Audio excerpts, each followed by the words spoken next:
Well, besides the Namibian link and claims that this case was never pursued in South Africa, President Ramaphosa has questions to answer on several fronts after he confirmed that a robbery did take place at his farm in Limpopo in 2020. Former spy boss Arthur Fraser is saying $4 million was stolen. That's around 61 million rand. The presidency says less was stolen but has not offered any number. The DA and ActionSA have called on SARS and the Reserve Bank to investigate. The UDM has weighed in. To discuss, we're now joined by Professor Keith Engel, who is the CEO of the SA Institute of Tax Professionals. Professor, thank you for being with us. Let's start with SARS, what they would have to look at, and I guess it would be, was this amount declared as income? Did the president pay tax?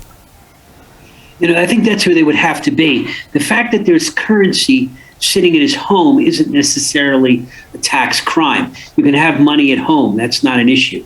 There's a suspicion, though, when you have cash, because cash is often not declared. From what I read, it sounded like he got the money from selling cattle. Now, if he sold the cattle, there's nothing wrong with that either.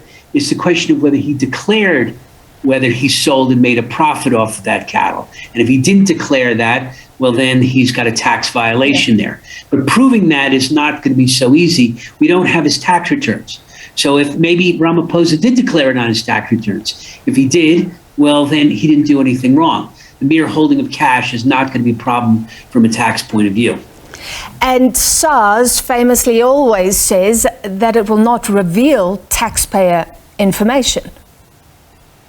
That's true. I mean, when you're not allowed to reveal taxpayer information. Now, again, maybe somebody can do that, but the question, I think, ultimately, this came in the Zuma case, is that does a government official have to reveal it? But that would be required a change in law. So it's not like SARS is hiding anything. They'd also be protecting you. So it's not like SARS is adding to anything here.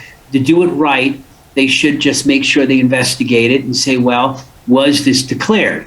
If it was declared, there's no issue. Yeah, but they could pursue him for tax evasion, I guess, and then we as the public would know about that. Yes, no, they could pursue him for tax evasion. This gets to be another set of issues. What gets exposed? So if they simply file charges against him, I think on the criminal case, you might actually see that exposed. But if it's just a civil case, then it won't be unless it goes to court. Then you start seeing things being exposed. If you're looking for criminal, then it's more on MPA side. And again, was there evasion where he simply didn't declare? Now, if he simply didn't declare, that does sound like evasion, so they have a problem. But proving that's going to take a little bit of effort on SARS' side. I think the point, though, I do want to note is that I think there's a clear violation on the Reserve Bank side. On the Reserve Bank side, you're not allowed to hold foreign currency for more than 30 days. So on a prima facie case, if he's held that foreign currency, I think that's where his first problem is going to be, and that is a criminal violation. Yes, thank you, because you were saying there's no issue with holding money at home, but the fact is this was foreign currency. So if I receive dollars into my account, everything is declared at the back end to the Reserve Bank. So you're saying the restriction is 30 days. Is there any limit on the amount of foreign currency you can receive, you can hold? And there might be a de minimis limit of a few hundred. I don't think there is, actually. I think even the smallest amount is a problem. But it sounds like the amount of money he was holding would exceed any limit if there was one. And I think that's the clearer violation. The SARS violation is going to take a lot more proof.